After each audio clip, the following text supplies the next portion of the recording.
God. We praise you, we glorify you, Ama. We magnify your name, Panginoon. Patuloy nga po, Panginoon, na kami, Panginoon, ay naririto, nagkakatipon, Panginoon, para parangalan ang isang Diyos na makapangyarihan sa lahat, na may gawa ng langit at lupa, Panginoon. We surrender, Panginoon, Lord, lahat po ng aming mga gagawin sa oras na ito, Panginoon, Lord. Ikaw, Panginoon, ang patuloy na mag-take over, Panginoon, sa bawat isa po, Panginoon, na naririto, Lord God. Pinagpapala ko po, Panginoon, ang bawat buhay po ng mga kababaihan na naririto, Panginoon. Salamat po, Ama, sa panibagong opportunity and privilege, Panginoon, na muli ay magkasama-sama kami, Panginoon, sa platform na ito in the mighty name of Jesus, Lord God. Patuloy mo, Ama, pagpalain ang platform na ito, ang lahat, Panginoon, na gumagabay, Panginoon, sa gawain ito sa buhay, Panginoon, ng Sis Ayman, Panginoon, kasama po ng kanyang mga kasamahan, ng mga admin, Panginoon, sa SFC, Lord God. Patuloy na itinataas ko po ang buhay nila, Panginoon, Lord God. Patuloy na biyayaan mo, Panginoon, pagkalooban mo, Panginoon, ng kagalakan, Panginoon, sa bawat gawain, Panginoon, na kanila, Panginoon, ay isinasagawa, O God, in the mighty name of Jesus, Lord God. Salamat din, Panginoon, sa patuloy na kalakasan, sa katapatan mo, Panginoon, na patuloy mo kaming iningatan sa buong maghapon, O God. Salamat sa divine protection, Panginoon, na patuloy naming naranasan, maging ang aming mga buong pamilya, O God. Salamat sa lahat ng pagpapala, Panginoon, na ipinagkaloob mo sa amin, Lord God. Hindi man namin hinihingi, Panginoon, pero ikaw ay Diyos, Lord God, na gracious God, Panginoon, na patuloy na nagbibigay, Panginoon, ng pagpapala, Panginoon, sa bawat isa sa amin, Lord God. Panginoon, salamat rin po sa bawat pagpapala, Panginoon, ng buhay, Panginoon, na patuloy na nakakapaglingkod kami, O God, in the mighty name of Jesus, Lord. Sa mga sandaling ito, Ama, kami, Panginoon, ay nagpapasiyasat at humihingi nga po, Ama, ng kapatawaran, Lord God. Ano man ang mga nagawa naming kasalanan, Panginoon, maliit man ito o malaki, Panginoon, maging yung mga salita, Panginoon, na nabitiwan namin, Lord God, sa aming mga kapwa, Panginoon, mga gesture and actions, Panginoon, mga response namin, Panginoon, Lord, na hindi naging kalugod-lugod sa iyong mata, Panginoon, Lord. Patuloy na pakalinisin mo kami, Panginoon, at ilubog kami sa iyong banal na dugo, Panginoon. Iniiwan namin, Panginoon, Lord God, ang aming mga sitwasyon sa iyo, Lord God, anumang kabigatan, Panginoon, ng mga kapatid ko na naririto, Panginoon. Iba't ibang pinagdaraanan, Panginoon, Lord, still, Panginoon, ikaw ang Diyos na nakakakita at nakababatid, Panginoon, ng sitwasyon ng bawat isa sa amin, Panginoon. Kaya naman, Lord God, ang pagtitipong ito, Lord God, ay patuloy mong sakupin, Panginoon, Lord. Itago mo po ako, Ama, sa iyong likuran. Ikaw lamang, Panginoon, ang maparangalan, Panginoon, Lord God. Ikaw ang makita, Panginoon, in the mighty name of Jesus, Lord God. Patuloy mong punan, Panginoon, Lord God, ang lahat, Lord God, ng aking mga sasabihin, Panginoon, Lord. And yung Holy Spirit ang patuloy na magturo sa amin, Panginoon. Gawin lamang ako, Panginoon, na bibig ng banal na Espiritu, Lord God. Anumang kapahayagan, Panginoon, Lord God, I speak victory upon victory, Panginoon. Kiniklaim namin ang katagumpayan, Panginoon. Ang correction, Panginoon, ang rema, Panginoon, ng iyong mga salita, Lord God, ay patuloy, Panginoon, na maranasan namin, Lord God, at matanim nga po, Ama, sa matabang lupa, Panginoon, at sa kaibuturan ng aming mga puso, Panginoon. Maraming salamat po, Panginoon. Patnubayan mo po ako, Ama, sa pagpapahayag ng iyong mga salita, Lord God. I admit, Panginoon, na wala po akong magagawa kung ako po ay hiwalay sa iyo, Panginoon. Kaya naman, Panginoon, gamitin mo lang ako, Panginoon, Lord. Patuloy na double portion of anointing, Panginoon, and I speak wisdom, knowledge, and understanding upon your word, Panginoon, ang patuloy na mararanasan ng bawat isa sa amin, Lord God. And we expect great things coming from you, Panginoon, Lord God, at patuloy na mapupunan ang bawat isang kababaihan dito, Panginoon. Let the deliverance, Panginoon, Lord God, and let the breakthrough upon breakthrough, Panginoon, ay patuloy na maranasan namin. Let the revival, Panginoon, Lord God, ay patuloy na mararanasan ng bawat isa sa amin, Panginoon. Salamat po, Ama, sa iyo po namin ibinibigay at ibinabalik, Panginoon, ang pinakamataas na papuri, pagluwalhati, pagdakila, in Jesus' name. Amen and amen. Yan po. Basahin ko lang po, mga kapatid, yun pong ating teksto na nagmula po siya sa Lucas chapter 2 verse 8 to 20. Amen. So sabi po dito, doon ay may mga pastol na nasa parang at nagbabantay ng kanilang mga tupa ng gabing iyon. At tumayo sa harapan nila ang isang anghel ng Panginoon at nagliwanag sa kapaligiran nila ang kaluwalhatian ng Panginoon. Ganoon na lamang ang kanilang pagkatakot. Ngunit sinabi sa kanila ng anghel, "Huwag kayong matakot, ako'y may dalang magandang balita para sa inyo na magdudulot ng malaking kagalakan sa lahat ng tao. Isinilang sa inyo ngayon sa bayan ni David ang tagapagligtas, ang Kristong Panginoon. Ito ang inyong palatandaan. Matatagpuan ninyo ang isang sanggol na nababalot ng lampin at nakahiga sa isang sabsaban." Biglang lumitaw kasama ng anghel ang isang malaking hukbo ng mga anghel sa kalangitan. Sila'y nagpupuri sa Diyos at umaawit. Verse 14, "Papuri sa Diyos sa kaitaasan at sa lupa ay kapayapaan sa mga taong kinalulugdan niya." Nang makaalis na ang mga anghel pabalik sa langit, ang mga pastol ay nag-usap-usap. "Tayo na sa Bethlehem. Tingnan natin ang pangyayaring ito na ibinalita sa atin ng Panginoon." Nagmamadali silang pumunta roon at natagpuan nila sina Maria at Jose at naroon ang sanggol na nakahiga sa sabsaban. Nang makita ng mga pastol ang sanggol, isinalaysay nila ang sinabi ng anghel tungkol dito. Verse 18, namangha ang lahat ng nakarinig sa sinabi ng mga pastol. Tinandaan ni Maria ang mga bagay na ito at ito'y kanyang pinagbulay-bulayan. Last verse, umalis ang mga pastol na nagpupuri sa Diyos at nagpapahayag ng kanyang kadakilaan dahil sa lahat ng narinig nila at nakita ayon sa sinabi sa kanila ng anghel. Amen. Purihin po ang Panginoon sa kanyang mga salita. Ayan po, bago po ako mag-umpisa, ilan po ba tayo dito? 2, 4, 7, 6 po, 7 po kasama po ako. Paki-heart nga po muna sa mga pinagpalang kababaihan po ng ating Panginoon ngayong gabing ito. And let's enjoy the night. Let's enjoy at patuloy na yung namnamin natin yung nutrients ng salita ng Diyos. Amen po.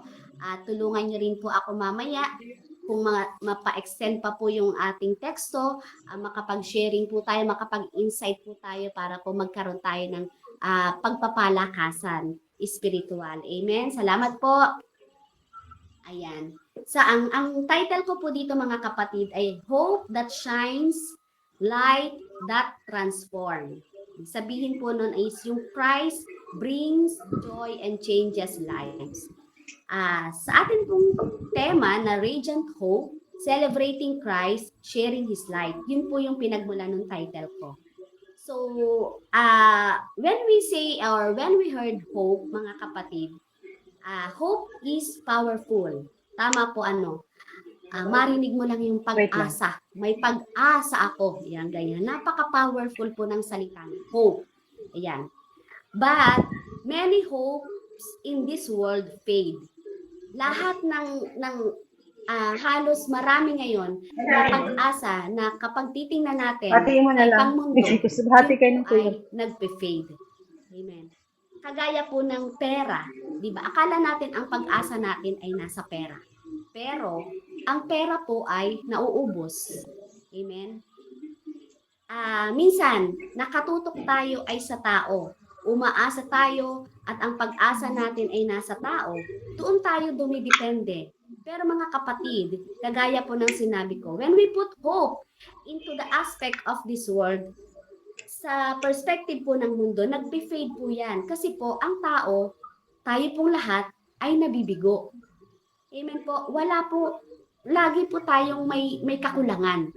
Hindi natin kayang gawin ang lahat ng bagay kasi po tayo po ay limitado lang. Amen po. At minsan, ito pa po ang maano doon, ang tao, pabago-bago yan ng isip.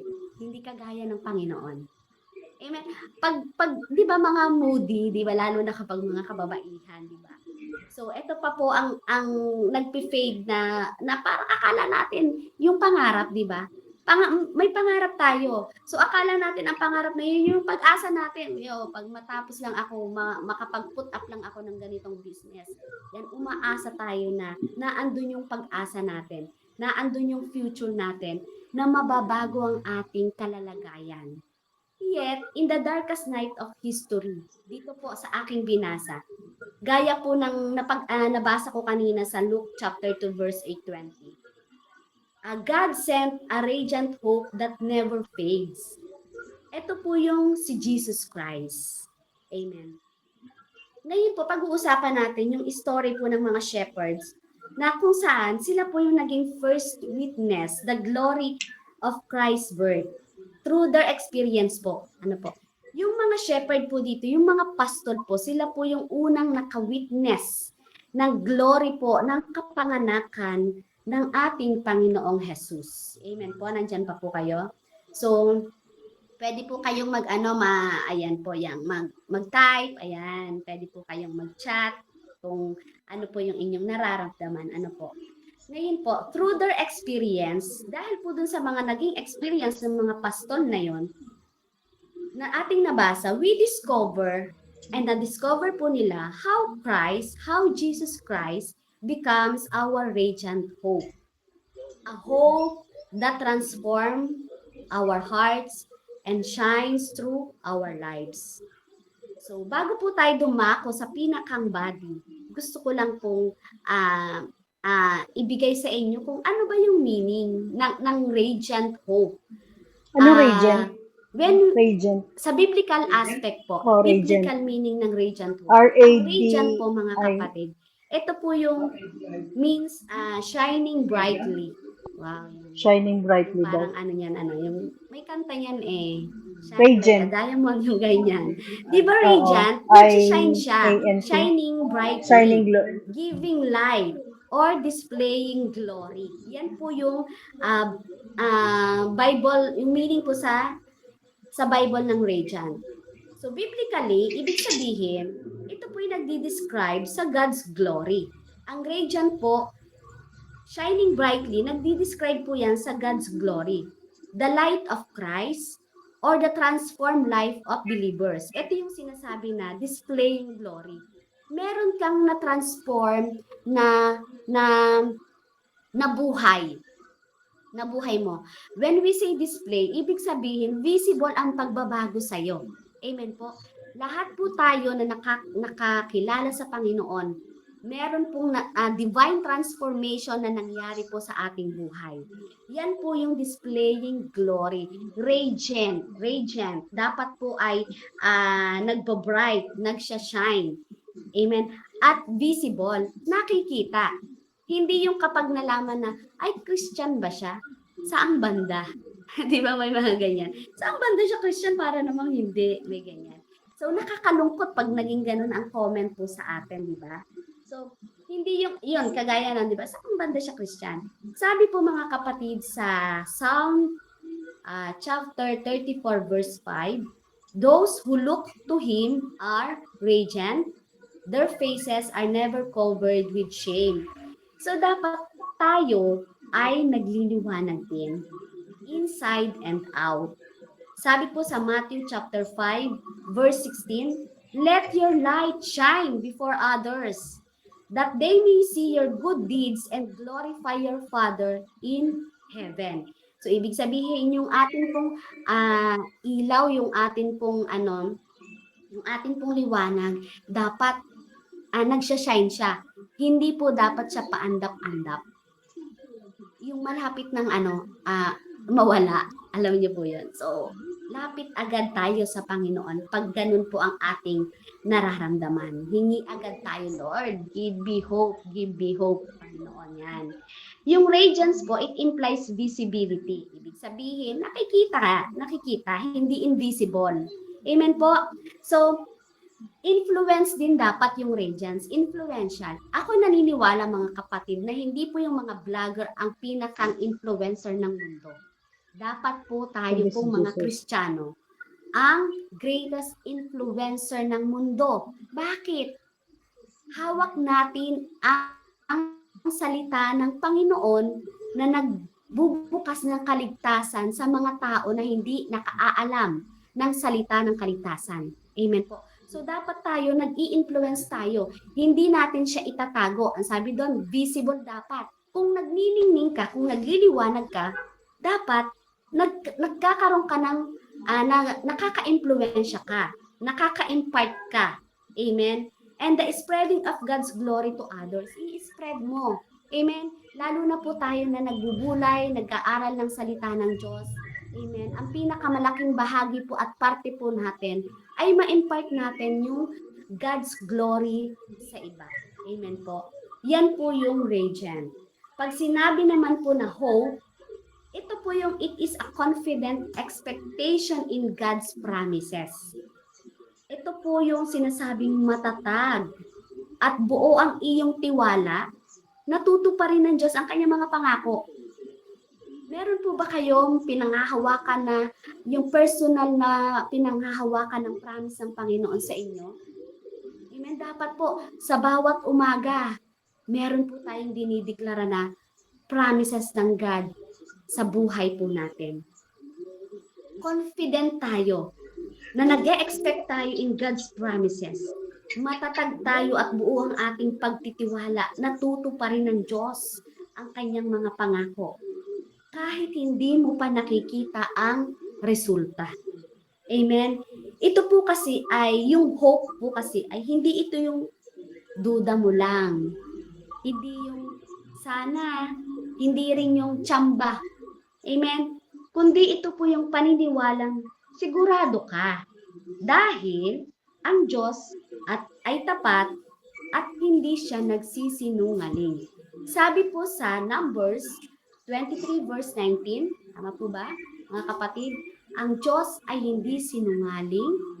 Anuman ang kanyang sabihin ay kanyang gagawin. Anuman ang kanyang pangako ay kanyang tutuparin. So, ibig sabihin mga kapatid, ang hope po, buong tiwala sa mga pangako ng Diyos dahil alam mong may mangyayari talaga. Amen. Hindi ito blind faith na nakabase ito sa hindi ito blind faith kasi po ang hope nakabase po ito sa katangian ng Diyos. Hindi po ito nakabase sa ating kakayanan. Ako ay nakapagtapos, kaya kong pasaganain ang aking buhay. Hindi po 'yun. Ang hope po ay nakabase sa katangian ng Diyos. Ano po ang katangian ng Diyos? Ang Diyos ay tapat. Ang Diyos ay matuwid at ang Diyos ay makapangyarihan. May pag-asa tayo, may pag-asa ako, may pag-asa po kayo. Hindi dahil maganda ang sitwasyon. Hindi dahil yung iba nasa abroad, hindi dahil maganda, stable ang income, maganda ang source of income, maganda ang trabaho. Ang pag-asa po natin kundi dahil sigurado po ang Diyos na ating pinaglilingkuran. Sa Diyos, lagi tayong may assurance. At ito pa po ang tunay na biblical na ibig sabihin ng hope. Matibay, hindi nagbabago at hindi basta optimism lang. Meron po kasing sinasabi ng mga mere optimism. Narinig niyo na po ba yun? Ito yung positive nga sila. Ano po? Pero, yung pagiging positibo nila, walang matibay na pundasyon. Yung pagiging positibo nila, walang malakas na basehan o garantiya. Ito po yung sinasabing mere optimism. Nagbe-base lang sila sa kung ano yung nararamdaman nila, kung ano yung kasalukuyan na kanilang nalalakaran. Kung sila ngayon ay pinagpapala, parang feeling nila may pag-asa sila. Paano kung dumating ang sitwasyon na mabaligtad ngayon ang sitwasyon? Di po ba? Ibig bang sabihin, wala ng pag-asa? Sa Panginoon, hindi. Amen? Kaya nga sinabi niya sa kanyang salita, there is new every morning. So, ang bawat buhay natin mga kapatid sa umaga, di po ba? Ang pinakang last po, pinakang huli na ating ginagawa ay ang tayo po ay matutulog. Yun po yung pinakang huli na ginagawa natin. Pero sa ating pagtulog, naisip ba natin na nakasiguro ba tayo na bukas magigising tayo? Amen po. Walang nakaalam. Pero dahil tayo ay may assurance sa Panginoon, siya po ang nagdidesisyon, kaya po tayo ay nagigising sa bawat umaga. Merong garantiya na sa Panginoon may pag-asa. Hindi lamang siya yung keme-keme na parang sa pakiramdam mo lang dahil ang ganda ng sitwasyon mo ngayon. Amen po. Sabi po sa Hebreo chapter 10 verse 23 mga kapatid, magpakatatag tayo sa ating pag-asa at huwag nang mag-alinlangan pa sapagkat tapat ang nangako sa atin. So God is good dahil Diyos ang nangako at hindi tao. Kasi pag tao, malamang mapapako. Amen po. Amen. Lahat po tayo sumasablay sa ating mga pangako. Lahat po tayo kinukulang. Amen. Lahat po tayo pwedeng nangako tayo ngayon pero babawiin natin. Ganyan po tayo. Pero salamat, merong Hebreo chapter 10 verse 23 na sinasabi magpakatatag tayo sa ating pag-asa. At huwag daw po tayong mag-aalinlangan sapagkat tapat ang nangako sa atin. So pag pinagsama po natin radiant plus hope, ang equation po nito mga kapatid ay hope that shines. Ibig sabihin po, yung combining po ng two, kapag po ikinumbine natin yon, radiant hope is the confident, God-centered hope that shines even in darkness. Sa pamamagitan po nino ng ating pong Panginoong Heso Kristo. Yan po yung biblical meaning po ng radiant and ng hope. So ngayon po, para po sa ating teksto, dako po tayo sa pinakang body po ng ating pong pinagbubulayan. Meron po ako ditong parang ang sermon ko po is, ginawa ko po siya as answerable. Kumbaga parang yung, may tanong po ako po. How Jesus Christ becomes our radiant hope. So dito makikita natin, bakit nga ba, bakit si Hesus Kristo yung naging pag-asa talaga natin. Amen? Kasi po, sabi po sa verse 8 to 9, doon ay may mga pastol na nasa parang at nagbabantay ng kanilang mga tupa ng gabing iyon. At tumayo sa harapan nila ang isang anghel ng Panginoon at nagliwanag sa kapaligiran nila ang kaluwalhatian ng Panginoon. Ganoon na lamang ang kanilang pagtatakot. Sabi po sa verse 8 and 9. So, ibig sabihin, si Hesus Kristo po, ang ating radiant hope, siya po kasi yung Jesus shines in our darkest moment. Ang historical background po kasi ng ating teksto na from Lucas po, yung event po dito, yung sitwasyon po dito ng mga Israelite, sila po ay nasa ilalim po ng pamumuno po ng Roman Empire. So yung Israel po is nasa under po ng Roman oppression. Yung kanila pong pamumuhay ay sobrang parang nasa darkest moment po ng kanilang sitwasyon. Kasi dito po, nararanasan po nila kung sa banda-bandang umpisa po ay mababasa po natin ano po yung background po nito.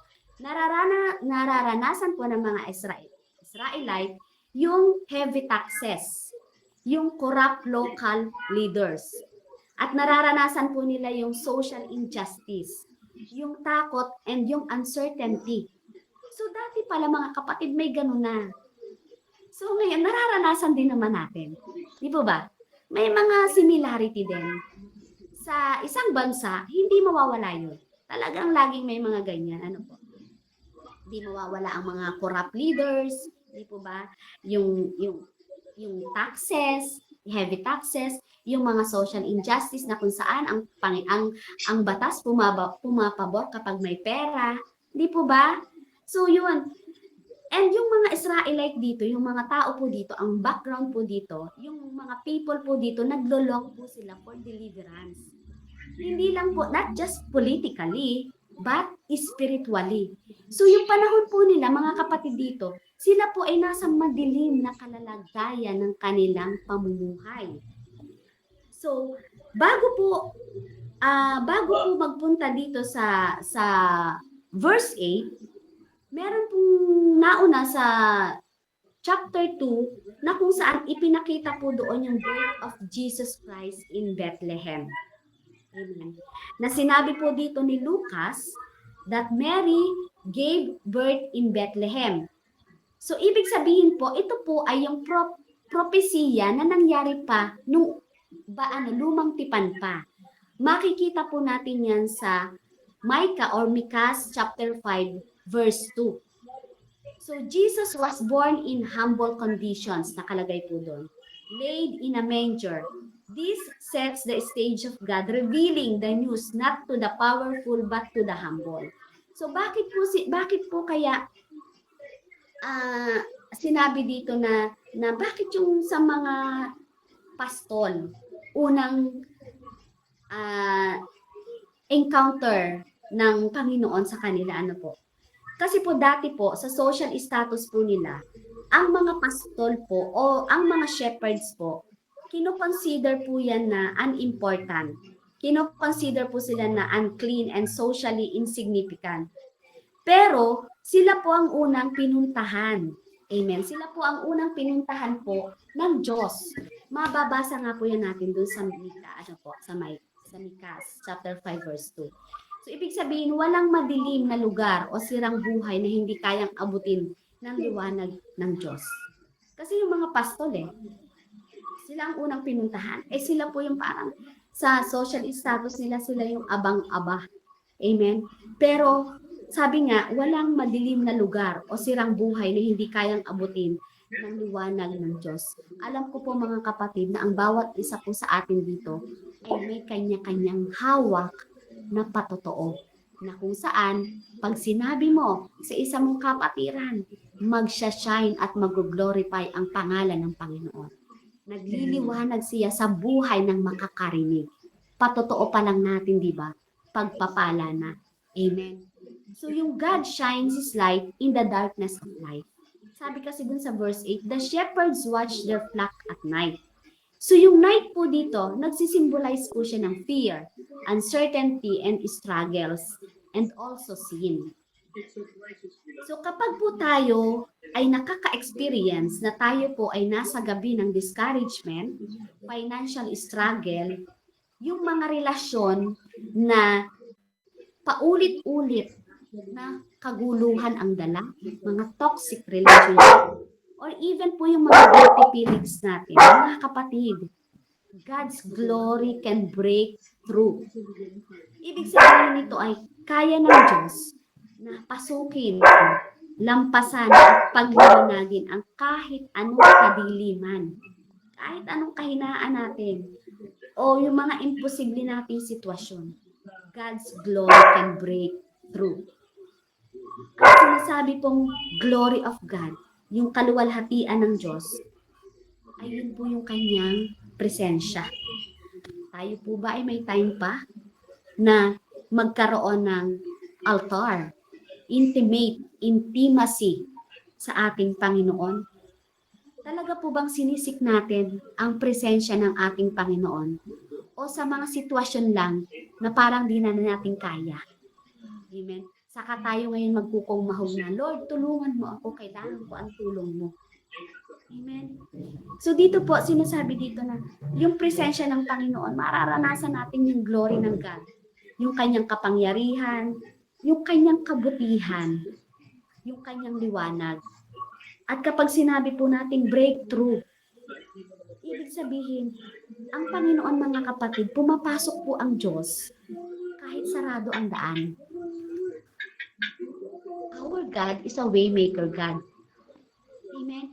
Yung naranasan nyo na ba yung nasa end of the rope ka na?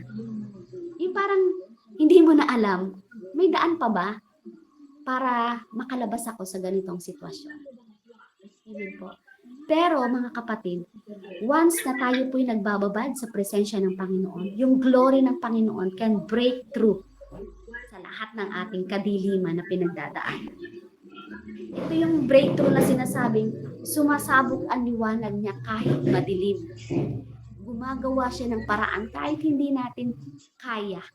Amen. Kahit hindi natin kaya, pero may paraan ang ating Panginoon. May pag-asa. palagi sa ating Panginoon. At dumadating siya sa gitna ng takot, lungkot o problema. Yan po yung breakthrough na sinasabi ng Panginoon sa atin. Amen po. So number 1 po, yun po yung bakit ang Panginoong Jesus ang ating radiant hope? Because Jesus shines in our darkest moments. Pangalawa po, Christ is our only true hope. Amen. So sabi po dun sa verse 10 to 12, ngunit sinabi sa kanila ng anghel, huwag kayong matakot. Ako'y may dalang magandang balita para sa inyo na magdudulot ng malaking kagalakan sa lahat ng tao. Isinilang sa inyo ngayon sa bayan ni David ang tagapagligtas, ang Kristong Panginoon. Ito ang inyong palatandaan. Matatagpuan ninyo ang isang sanggol na nababalot ng lampin at nakahiga sa isang sabsaban. So Christ is our only true hope. The message of hope removes fear. Yung magandang balita dito na sinasabi na na-receive ng mga pastol. Ang sabi po sa teksto, do not be afraid. Alam niyo po mga kapatid, ang word na do not be afraid or fear not, yung mga ganyan, ito po yung most repeated commandment in Scripture. Ito po yung paulit-ulit na binabanggit na command ng Panginoon sa Scripture. At according po sa resource ng summarizing counts ng across translation po, meron pong total occurrence po na yung do not be afraid ay nabanggit sa Biblia ng nasa 90 to 100 times po or higit pa. Amen. So bakit gano'n na lamang na paulit-ulit na nababanggit yung do not be afraid? Ito po pala ay isang pag-asa po sa atin. Amen. Kasi baka minsan nakakalimot tayo. Baka kasi minsan nababalot na lang tayo ng pag-aalala, nababalot na lang tayo ng pagkatakot, di po ba? Ng pag-aalinlangan. Kaya kapag tayo po nagbabasa ng salita ng Diyos, saliksikin po natin.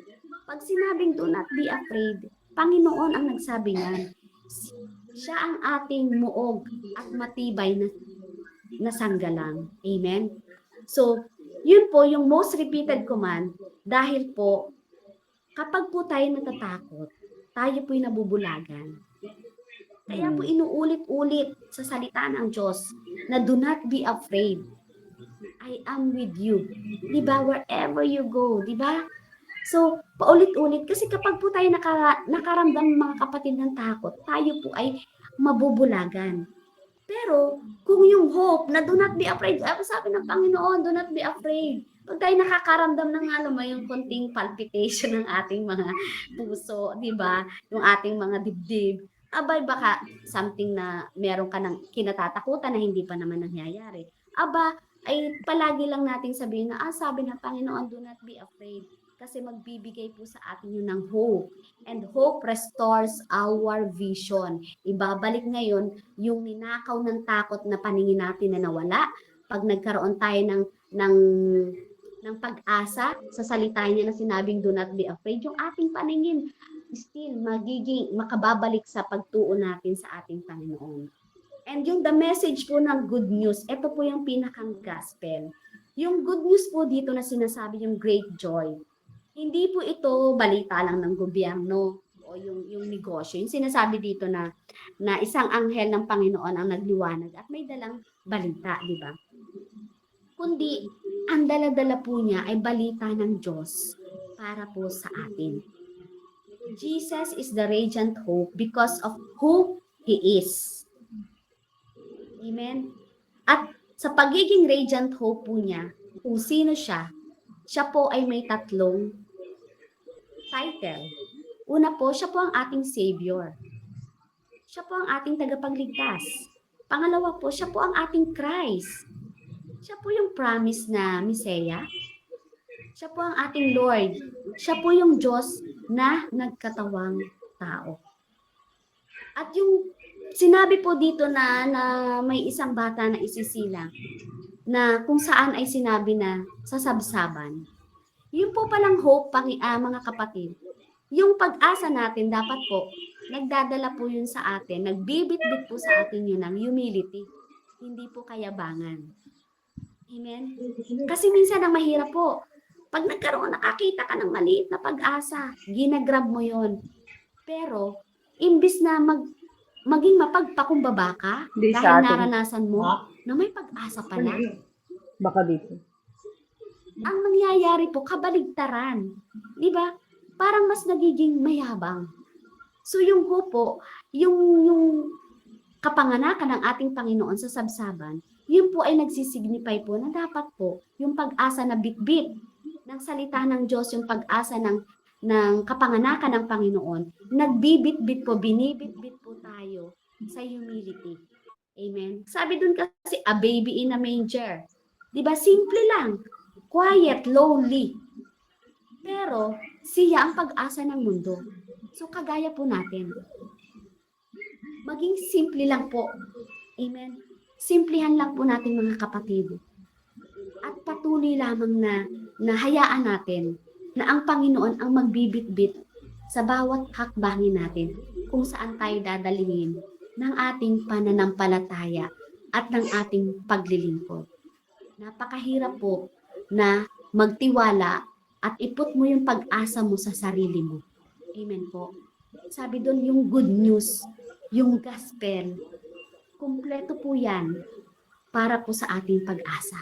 Pero sana lang po mga kapatid, yung pag-asa po na dala-dala natin habang tayo po ay tumitingin, tinitingala natin that Jesus is our Savior, He is our Christ, He is our Lord, dapat lalo po tayong nagiging humble.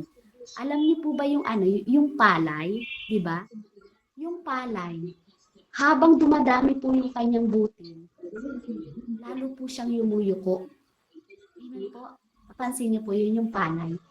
Habang dumadami yung kanyang butil, lalo po siyang yumuyuko. So, ganun din po tayo mga kapatid. Kung ang bitbit natin ay yung good news na sinasabi dito, that our hope is only Jesus Christ. Amen. Kapag tayo lumalalim, kapag tayo nagagamit sa ng Panginoon, amen, kapag tayo naglilingkod, dapat po lalo tayong nagiging humble.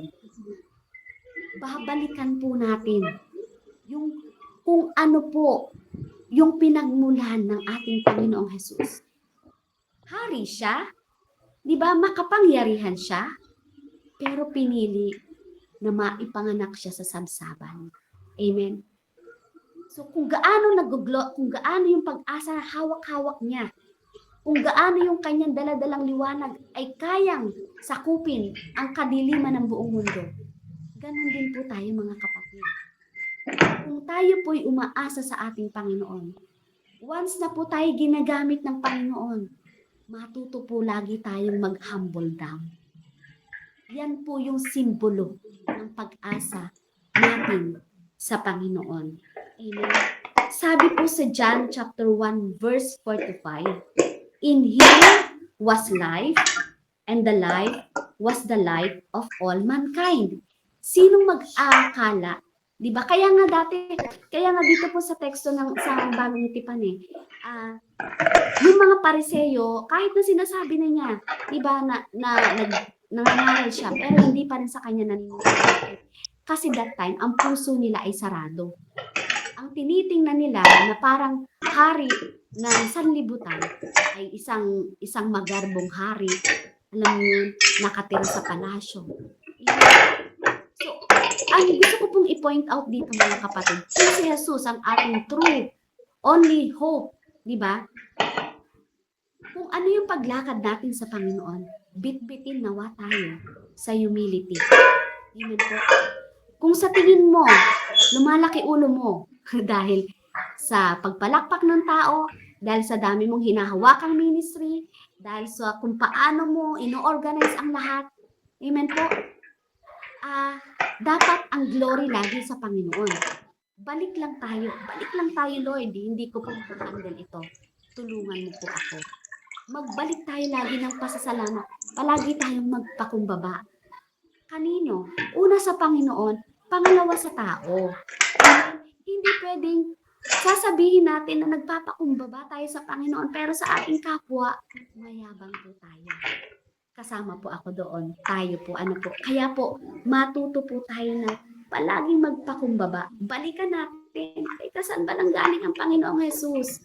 So, gustuhin din natin na yung pinanggalingan niya ay maging ganun din tayo. Yung low-key lang, simple lang, di ba? Pero hawak natin yung liwanag sa mga tao. Liwanag sa ating pamilya. Simple tayo pero rock. Alam mo yun? Yung simple tayo pero once na nakita ka pa lang nagliliwanag ka na. Di ba? Ganun po yung ating Panginoon. Hope is not found in success. Tandaan po natin yan. Kahit na anong dami po ng ating natutunan sa Biblia, kahit na gaano po tayo kalalim. Hope is not found in success, relationships, or achievements. Only in Christ. Yun po yung number 2 natin. Christ is our only true hope. Amen? So, dako po tayo sa point number 3, which is, sabi po sa verse 13 at 14, biglang lumitaw kasama ng anghel ang isang malaking hukbo ng mga anghel sa kalangitan. Sila'y nagpupuri sa Diyos at umaawit. Papuri sa Diyos sa kaitaasan at sa lupa ay kapayapaan sa mga taong kinalulugdan niya. So number 3 po, Jesus must be celebrated with worship.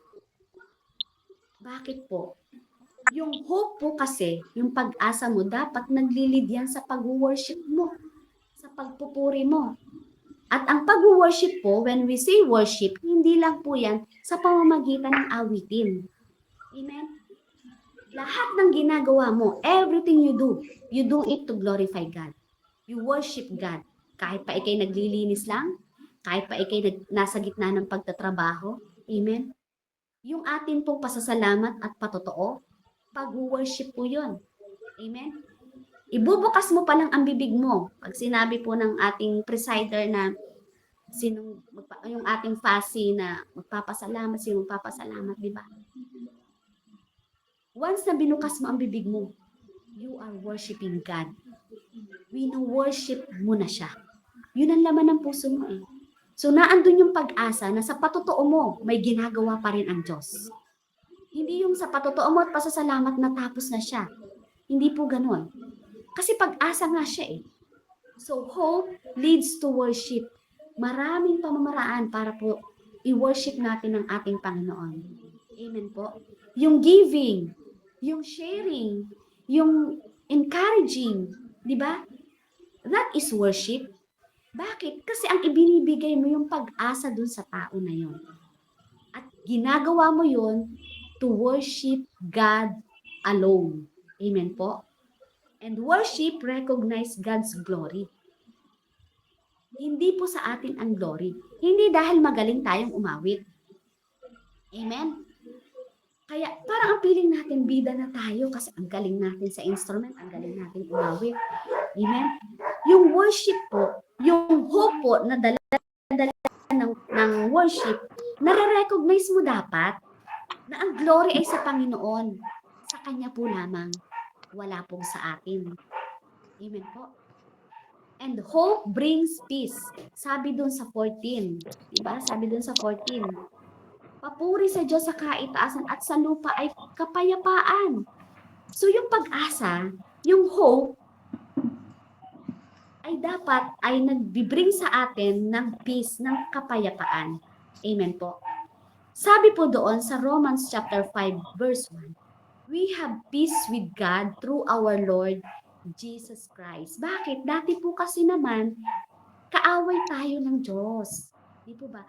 Pero dahil may isang Panginoong Jesus na namagitan, amen, ngayon po, naging kaibigan na tayo ng Panginoon. Parang ano po yan eh. Kita niyo po si Abraham, di ba? Si Abraham at yung lalaking mayaman at si Lazaro. Si Abraham, di ba, ay naandito sa may kalapit ni Lazaro at yung lalaking mayaman, sumisigaw siya. Nasa nasa lugar ng Hades.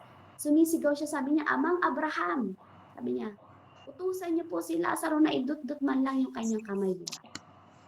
Pero, yung Hades po kasi mga kaibigan, ito po ay isang lugar na kung saan merong napakalayong distansya. So, ganun po tayo dati. May distansya po tayo sa Panginoon. Amen. Pero dahil sa ginawa ng Panginoon sa cross of Calvary, iba, nagkaroon ngayon ng tulay para po maranasan natin ang kapayapaan, magkaroon tayo ng kaugnayan sa ating Panginoon, sa ating Diyos. Amen po. So, ganun po yun. Dapat, alam niyo po, sabi nga, kung may pagpapala ka, sabi sa Biblia, ang pagpapala po na galing sa Panginoon, walang halong kabalisahan. Amen. Ibig po sabihin, ang pagpapala hindi lamang yan sa mga temporal things, yung mga material. Ang pagpapala po, ibibigay sa iyo ng Panginoon 100-folds. Una sa lahat, sa iyong spiritual, sa iyong relasyon sa iba at sa Panginoon. Makikita mo pa lang siya. Amen? May kapayapaan ka na sa Kanya. Ngayon, kung tayo pinakakaranas na may isang tao na nabibigatan pa rin tayo, ibig sabihin wala pa rin tayong kapayapaan. Nasaan ang pag-asa mo? Amen? Pwede nating ilapit yan sa Panginoon. Mabigyan tayo ng pag-asa, ng peace. Dahil ang Panginoon ang nagbibigay sa atin at nagdadala ng kapayapaan. Amen? So celebrating Christ means giving God all the glory. Huwag po nating aagawan ng spotlight ang Panginoon. Lahat ng ating ginagawa, lagi po nating itataas ang ating Panginoon. Nasaan man tayo. All glory to God. The glory belongs to God alone.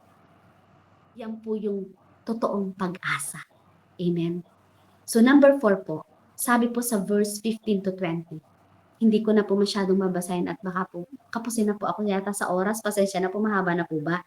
Jesus transformed us to share His life.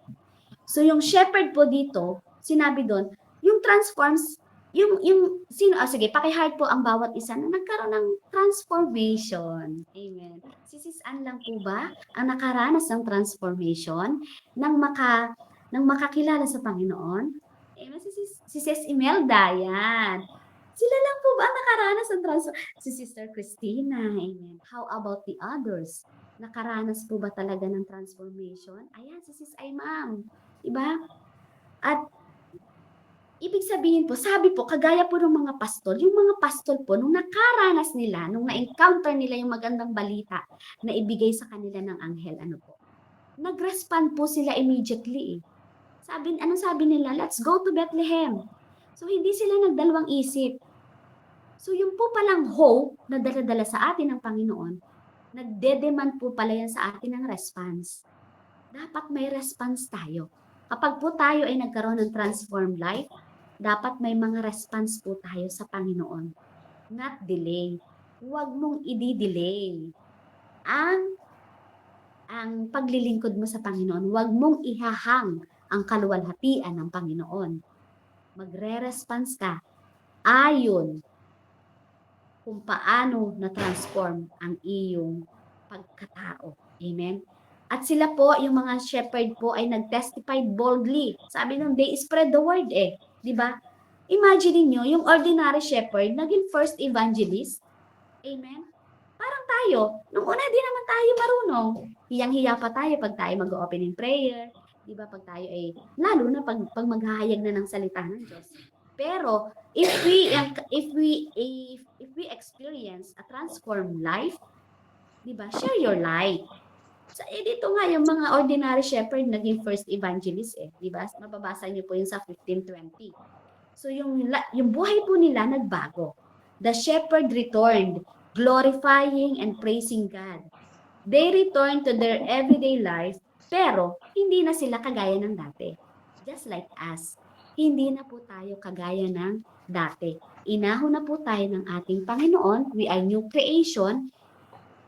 Inahon na po niya tayo sa ating mga lumang buhay, mga lumang pag-uugali, di ba? At meron na po tayong transformation na nangyari. Amen? When Christ's light fills us, we shine for others. So, suri-suri tayo. Tayo ba ay nakapagbibigay ng liwanag sa iba or lalo natin pinapadilim ang buhay nila? Di ba? Yung alam mo yon, alam mo yun, siguro sa pagiging self-righteous natin, akala natin ay ano pa, tunog holy, pero hindi naman pala talaga. Alam mo yun? Yung may nag-share sa'yo ng may nag-share sa'yo ng problema. Pero dahil sa sobrang parang yung ilaw mo, akala mo ay okay pa, di ba? Yung pagre-response mo, parang lalo siyang naguluhan. Tapos, lalo siyang nabigatan ng pagkatapos ng pag-uusap. Di ba parang lalo ako nalungkot nung kinausap ko siya. Di ba tayo po hindi ganon? Kung tayo po ay always filled with the Holy Spirit, dapat lagi tayong nag-shine. Amen? Sabi doon sa Matthew chapter 5 verse 14 to 16, you are the light of the world. Let your light shine. Amen? So, our hope in Jesus never kept. It is shared.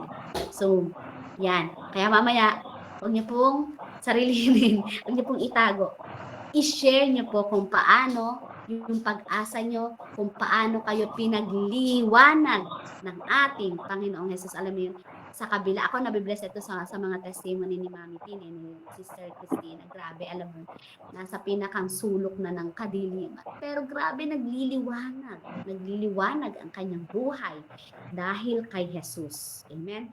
So, ang conclusion ko po dito mga kapatid, sabi po in Luke chapter 2 verse 8:20, we discover that Jesus Christ is our radiant hope that shines and a light that transforms. So, ibig sabihin, Christ shines in our darkness. Christ is our only true hope. Christ is worthy of our worship. Amen. Tandaan po natin yan. Christ is worthy of our worship. Nalungkot lang po ako kanina. Medyo kanina lang po. Walang gustong mag-worship sa Panginoon. Amen. Pero ngayon po, na-transform tayo. Tayo po yung mga sundalo. Once na mag-enter po tayo sa isang platform, I encourage everyone na be prepared po. Kasi po, ang atin pong pinaglilingkuran ay Diyos na buhay. Karapat dapat siya sa lahat ng papuri. Hindi po pinag-uusapan dito na ikaw ay Lea Salonga ang boses. Puso ang pinag-uusapan dito. Yung puso mo sa Panginoon. Diba kahit basag-basag ang tinig mo, diba? Yung makakarinig, mabibless pa rin yan. Bakit? Puso mo ay nagliliwanag na ikay umaawit, nararanasan ng Holy Spirit kahit sa ang panig ng lugar tayo naroroon. Diba? So Christ is worthy of our worship. Mahiya naman po. Nakakahiya po na parang, Lord, sorry po. Hindi po ako nag-ano. So, try lang po natin na mas lalo pang pagandahin.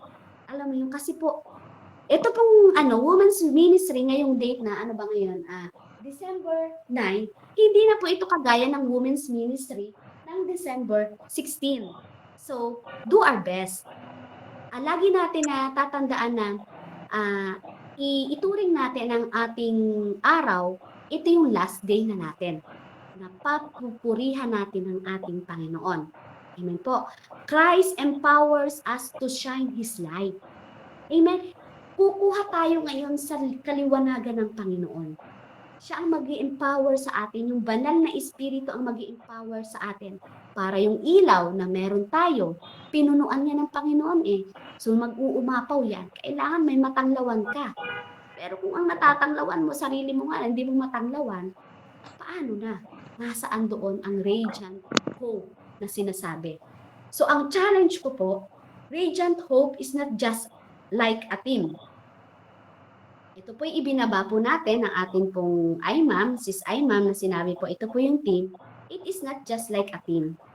Ito po ay maging lifestyle natin. Amen? Ano po yun? Receive the light.